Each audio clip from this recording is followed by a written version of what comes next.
क्या कर रहे थे साहब? लस्सी पी रहे थे, समोसे खा रहे थे, एक दूसरे से लड़ रहे थे, क्या कर रहे थे? दिल्ली की हाजिरी लगा रहे थे।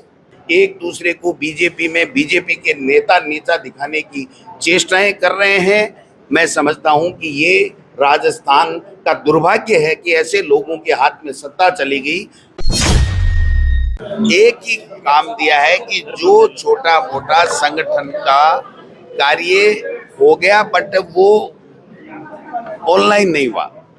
पीडीएफ है, हार्ड कॉपी है, बट ऑनलाइन नहीं हुआ। तो उसके लिए हमने कहा है कि 2 दिन के अंदर अंदर आप ऑनलाइन कर दीजिए, जिससे पूरा का पूरा संगठन जिला स्तर का, लोक स्तर का, मंडल स्तर का, वो पूरा का पूरा हो जाए। दूसरी बात, नगर कांग्रेस कमेटी 246 में से 124 की कार्यकारिणी बन गई, तो जो बाकी की है वो हमारे प्रभारी जा करके बैठ करके और 2-4 दिन के अंदर, इस सप्ताह के अंदर बनाएंगे। बीएलए हमने 52,000 में से 26,000 ऑनलाइन कर दिए विद फोटो। जो बाकी के 100 विधानसभा क्षेत्र के हैं, वो हम ये चाहते हैं कि 10-15 दिन के अंदर अंदर वो बीएलए भी हम लोग बना दें। तो हमारा बूथ अध्यक्ष बन गया, हमारी बीएलए पूरा बन जाएगा, हमारा मंडल की कार्यकारिणी बन जाएगी, और हमारी ब्लॉक की कार्यकारिणी और जिले की कार्यकारिणी, ये तमाम चीजें हमारे साथ में हो जाएंगी। तीसरी चीज, जो वार्ड कांग्रेस कमेटी का हमें गठन करना और ग्राम पंचायत कांग्रेस कमेटी का भी हम गठन करेंगे। तो उसके लिए जो ही वार्ड और ग्राम पंचायतों का नोटिफिकेशन सरकार करेगी, तो जो हमारी पहले से बनी हुई है उसको रिव्यू कर लेंगे और नए तरीके से बना देंगे, जिससे जो वार्ड और ग्राम पंचायत बन रही है उनका समन्वय ठीक ढंग से हो सके। इस दिशा में भी हम लोग काम करेंगे। और जो ये सरकार जानबूझ करके, क्योंकि राजीव गांधी जी ने जो संविधान संशोधन 73वां 74वां कर करके जो पंचायती राज के और नगर निकाय के चुनाव हर हाल में विधायक और एमपी की तरह और राज्यसभा के सदस्य की तरह जो 5 साल में होने का संविधान में प्रावधान किया था, उस संविधान के प्रावधान को तोड़ने का काम कर रहे हैं। उस संविधान की अवहेलना कर रहे हैं, अवमानना कर रहे हैं। इसके लिए जिला कांग्रेस कमेटियों की हम सभी जिलों में शीघ्र ही इसी हफ्ता में बैठक कराएंगे। उसके बाद में एक बड़ा आंदोलन हम लोग प्रदेश कांग्रेस कमेटी और कांग्रेस कमेटियां करने जा रही हैं कि आप जानबूझ करके संविधान का उल्लंघन कर रहे हैं, आप असक्षम हैं, आप जानबूझ करके संविधान की अवहेलना कर रहे हैं। इसके लिए आपको जवाब देना पड़ेगा। ये सरकार के ऊपर हम दबाव बनाएं, क्योंकि इन्होंने एक ओबीसी आयोग का गठन किया। ये 1.5 साल से क्या कर रहे थे साहब? लस्सी पी रहे थे, समोसे खा रहे थे, एक दूसरे से लड़ रहे थे, क्या कर रहे थे? दिल्ली की हाजिरी लगा रहे थे। इनको ओबीसी आयोग का गठन, जब पंचायती राज का 5 साल का कार्यकाल पूरा हो गया, सुप्रीम कोर्ट के फैसले से बाध्यता है कि बिना ओबीसी आयोग के गठन करके आप उनके डाटा लिए बगैर कि किस प्रदेश में कहां पर कितनी ओबीसी की मात्रा है, संख्या है, वो लिए बगैर आप चुनाव करा ही नहीं सकते। तो आपने 1.5 साल ये क्यों निकाला? और अभी भी ये जो पंचायती राज का परिसीमन ये जो कर रहे हैं, ये 12 महीने चुनाव नहीं कराना चाहते।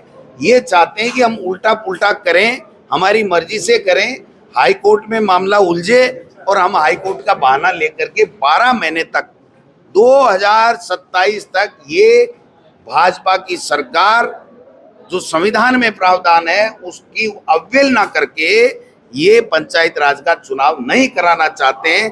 क्योंकि पंचायती राज और नगर निकाय अगर मजबूत होगा तो लोग सवाल पूछेंगे जनप्रतिनिधि कि हमारे यहाँ काम क्या किया आपने? 1.5 साल 16 महीने 18 महीने 19 महीने हो गए, आपने काम क्या किया? ये सवाल इनसे नहीं पूछा जाए उन जनप्रतिनिधियों के द्वारा, इसलिए ये पंचायती राज और नगर निकाय के चुनाव नहीं करा रहे।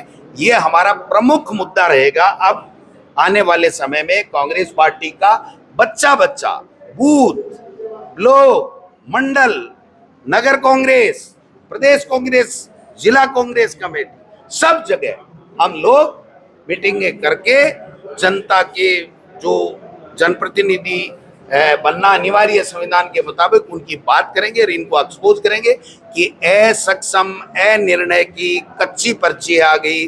उस कच्ची पर्ची ने इस प्रदेश का बेड़ा गर्क कर दिया। इस प्रदेश में विकास नाम की कोई चीज नहीं है, केवल आपसी नूरा कुश्ती ये लोग बात खेल रहे हैं। एक दूसरे को बीजेपी में बीजेपी के नेता नीचा दिखाने की चेष्टाएं कर रहे हैं। मैं समझता हूं कि ये राजस्थान का दुर्भाग्य है कि ऐसे लोगों के हाथ में सत्ता चली गई जो कोई निर्णय लेने में सक्षम नहीं है, जो संविधान को नहीं मानते हैं, जो जनता की समस्याओं का समाधान नहीं कर सकते हैं। ऐसे लोगों के हाथ में सत्ता आ गई, तो इसलिए आंदोलन करने की आवश्यकता है और हमने आज से आगाज कर दिया। इसकी रूपरेखा हम शीघ्र जारी करेंगे। आपका बयान आया कल की भजनलाल सरकार 5 साल चलेगी और आज फिर ट्रेंड किसने कह दिया? किसने कह दिया? मुझे आपके मीडिया ने पूछा था कि ये सरकार, मैंने कहा ये सरकार तो 5 साल चलेगी, बीजेपी की सरकार 5 साल चलेगी, हमें तकलीफ भी होगी, लेकिन हम संघर्ष करेंगे। अब उसी दौरान अगर कोई भाई ने पूछ लिया कि साहब गहलोत साहब ने ये कहा था कि भजनलाल को हटाया जा रहा है, तो मैंने कहा भाई वो उनके पास कोई इनपुट होगा। अब मीडिया ने ऐसा तोड़ मरोड़ के कि साहब वो तो कह रहे हैं भजनलाल नहीं हटेगा और आप कह रहे हो कि भजनलाल नहीं हटेगा और वो कह रहे हैं भजनलाल हटेगा। भजनलाल तो 5 साल रह ही नहीं सकता, किसी सूरत में नहीं रहेगा, क्योंकि भजनलाल ने कुछ किया ही नहीं है। मैं तो कह रहा हूं बीजेपी की सरकार 5 साल रहेगी। मैंने कल भी यही कहा था, आज भी यही कह रहा हूं, मेरा बाइट उठा के देख लीजिए कि बीजेपी की सरकार भी रहेगी और हमें तकलीफ भी होगी, जनता को तकलीफ भी होगी, लेकिन हम संघर्ष करेंगे और जनता के साथ खड़े होंगे। अब भजनलाल जी की पर्ची कब बदलती है वो तो देखते हैं। रंधावा जी ने कहा कि यूनाइट पार्टी आज चारों नेता एक साथ बैठे भी किस तरह से यूनाइट कर रहे हैं और ताकि सर यूनाइट या आपको दिक्कत कहाँ लग रही है?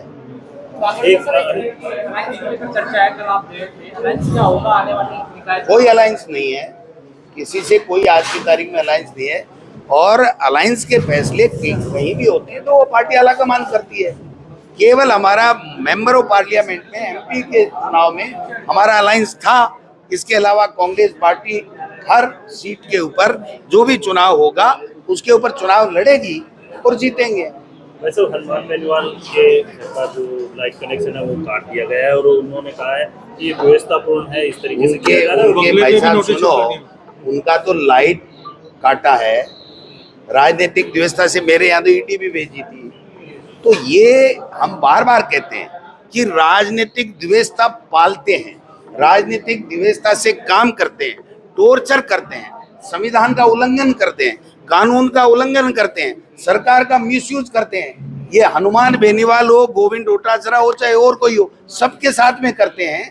ये गलत है और इसी का विरोध है और इसीलिए इनकी विदाई होना तय है। आने वाले समय में जब चुनाव होंगे तो कांग्रेस पार्टी जीतेगी। एक उन्होंने ये भी कहा है कि हनुमान बेनीवाल ने कि कांग्रेस के नेता तो रात को बीजेपी वालों के साथ बैठते हैं, बातचीत करते हैं। और कोई बात? धन्यवाद, थैंक यू।